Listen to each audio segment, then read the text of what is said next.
Public accounts committee, क्योंकि ये बिल्कुल इस वक्त जो है वो सबसे ज़्यादा मैं कहूँगी कि रीसेंट डेवलपमेंट है इस हवाले से। मैं अभी भी, क्योंकि जो फंक्शंस आप पढ़ें पब्लिक अकाउंट्स कमेटी के, आपको इल्म है कि पब्लिक अकाउंट्स कमेटी, क्योंकि you are a lawyer by profession, कि उनके फंक्शंस के अंदर जो है वो ज़ाहिर है कॉरपोरेशंस हो गए, इदारे हो गए, उनमें अगर कोई फाइनेंशियल जो है वो कोई एम्बेजलमेंट हो या कोई इस किस्म के मामलात हो तो वो देखते हैं। लेकिन जिस किस्म का मामला आप उठा रही हैं और तहकीकात का आप मुतालबा कर रही हैं, वहाँ पर तो ये एक टोटली डिफरेंट नौइयत का मामला है। तो आप समझती हैं कि public accounts committee was the right forum to raise it? ये तो फिर एक ज़्यादा सियासी फोरम मैं समझती हूँ बन जाता है। नादिया, मैं इस अपने इंसाफ के असूल के लिए जो मैं जंग लड़ी हूँ उसके लिए मैं हर फोरम पे गई हूँ।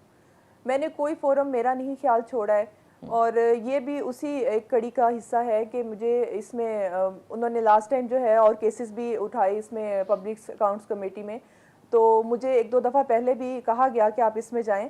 तो अभी जब मैंने इसमें एप्लीकेशन दी है तो मुझे उम्मीद है कि यहाँ पे मेरी जो है इंक्वायरी स्टार्ट करवाई जाएगी नैब ऑफिशियल्स के ख़िलाफ़, और जो लोग इसमें इन्वॉल्व थे, जो इस वीडियोस के बेनिफिशरी थे, सब के खिलाफ। ओके ओके सो तैयबा, इसी जो आपकी एप्लीकेशन है जो आपने पब्लिक अकाउंट्स कमेटी को लिखी है, उसमें आपने अभी भी कहा है कि नैब जो है वो आपको थ्रेट कर रहा है कि, यानी एक तरह से ब्लैकमेल कर रहा है कि मजीद केसेस आप पर बनाए जा सकते हैं। क्या आपने ऐसा क्या किया है? नैब को क्यों खतरा है अब भी आपसे, और कौन थ्रेट कर रहा है अब आपको? क्योंकि देखिए, जो इस मुबैना वीडियो का आप जिक्र कर रही हैं वो साबिक चेयरमैन नैब के हवाले से है, वो तो अब जा चुके हैं।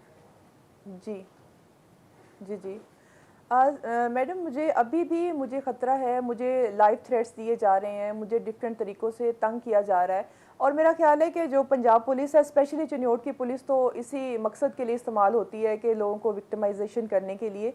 और मुझे वो बिलाशुबा चले गए हैं, चेयरमैन नैब नहीं है, लेकिन अभी भी वो एक सीट पे बैठी हैं और वो मिसिंग कमीशन में। और मुझे तो ये भी डर है कि किसी दिन मिसिंग कमीशन की जो लिस्ट है उस लिस्ट में एक मेरा नाम भी ना आ जाए।